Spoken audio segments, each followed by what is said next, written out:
Writing this right now is calming me down. I live in a house that is huge and beautiful, but there's one problem. I'm often home alone, and our house has giant windows. I'm a 23-year-old girl that's going to college nearby, and I live at home in order to afford school. My mom and stepdad have much more fun of a nightlife than I do, so they often go out of town. We live on a lake in a nice private lake neighborhood that's supposed to be monitored, but it often isn't due to lazy patrolmen. I have no self-defense because I'm so small. In a neighboring town we have another house, and I used to live in it. We had bought it so that I could have lived close to my college, as it's only 3 streets away from it. I had a stalker there that would leave gifts, footprints by my window, and letters. I knew who she was. She'd been a classmate at my college that she was not accepting that I had no interest in dating girls.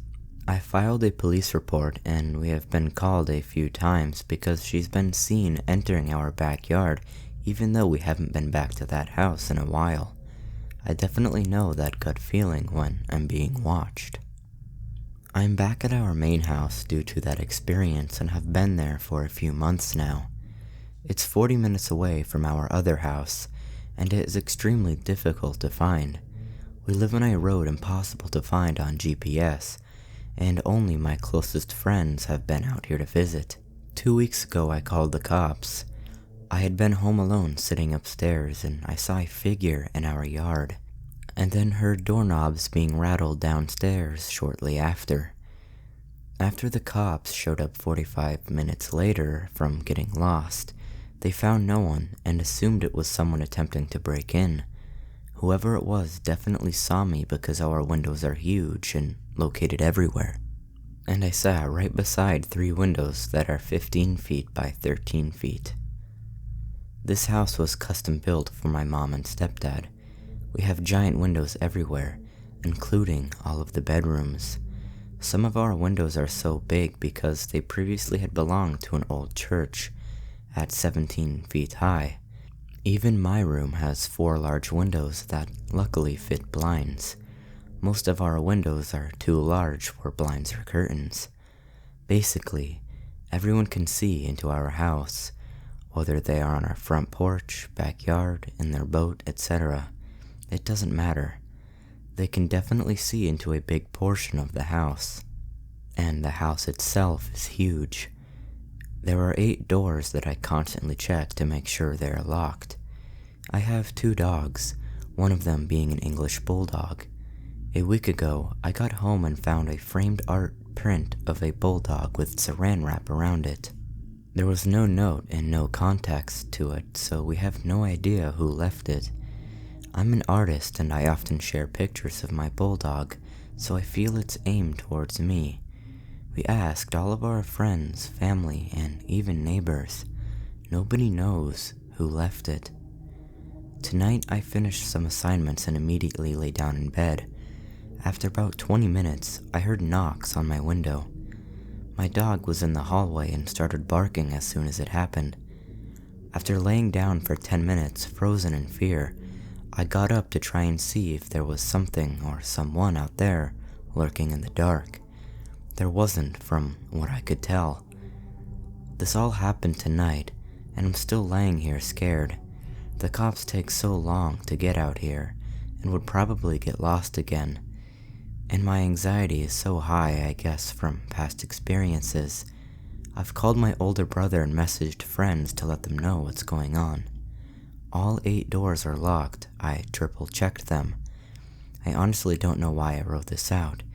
It sounds silly writing it out, but the feeling of being watched is so scary.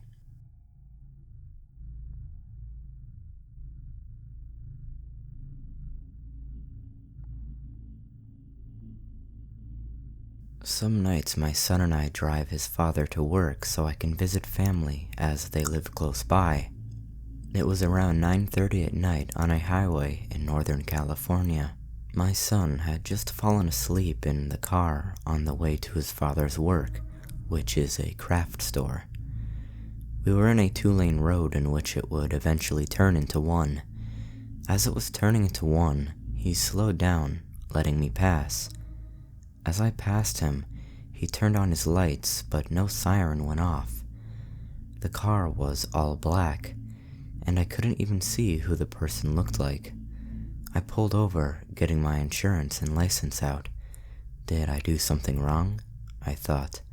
Well, he let me pass, and it was a passing zone. As he was walking towards my car, I noticed something. He had no uniform. He was just wearing all black. He almost looked like a shadow. Though I didn't question it at first, I now realize how much danger I could have been in. I showed him my license and asked if I did anything wrong.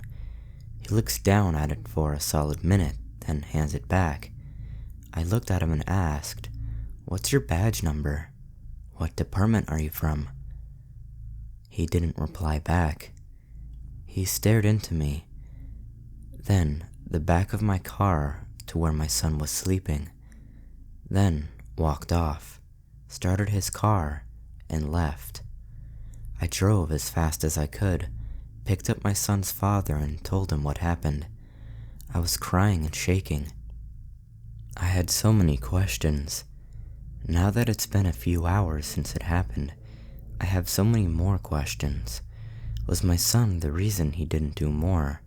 Was he a sex trafficker? What would he have done had my son not been there? Where can you even buy cop lights similar to the real ones?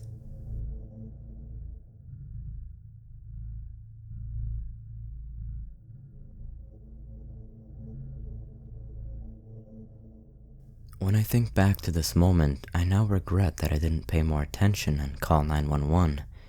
I was young and stupid and caught up in my own drama. I went through my local McDonald's drive-thru after 10 p.m. one weekend night in my mid-20s. I was in a depression and starting SSRIs for the first time. It was a rough time emotionally for me, and I pulled in a space in the lot to listen to music and soothe my angst with terrible food.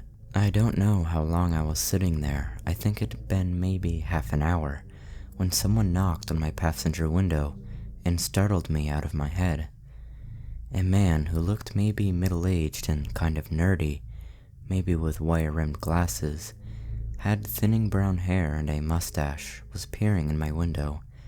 That's how I remember him, at least. He was saying something, so I lowered my window just a crack. He backed up a little when I jumped and said, "Oh, I'm sorry if I scared you.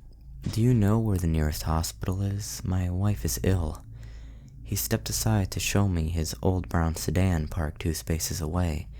The driver door is standing open, and the dome light is on, showing a woman reclining in the passenger seat. She did look like she might be ill, eyes closed, almost looked unconscious. My spidey sense automatically went up.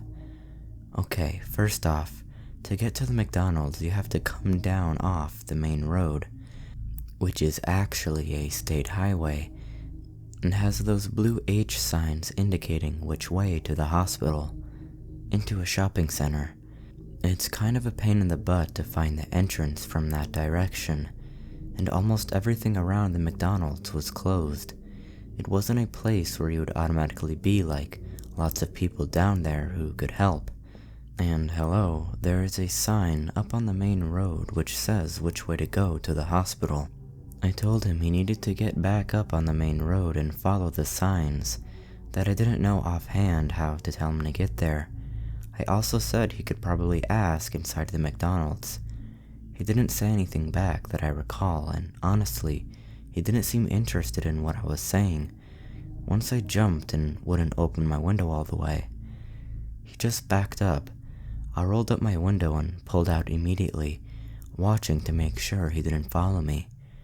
I thought it was creepy at the time, but now with all the true crime podcasts I've been listening to, I strongly believe that if I had rolled my window down or reacted in a more polite or friendly way, he would have tried to get me out of my car to help him.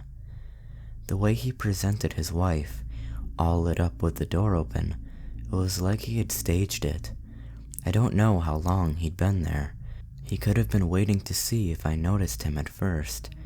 He seemed like he absolutely understood me being scared, but also seemed smart enough to know better than to approach a woman by herself like that. It gives me cold chills to this day, and I really wish I could remember it more clearly.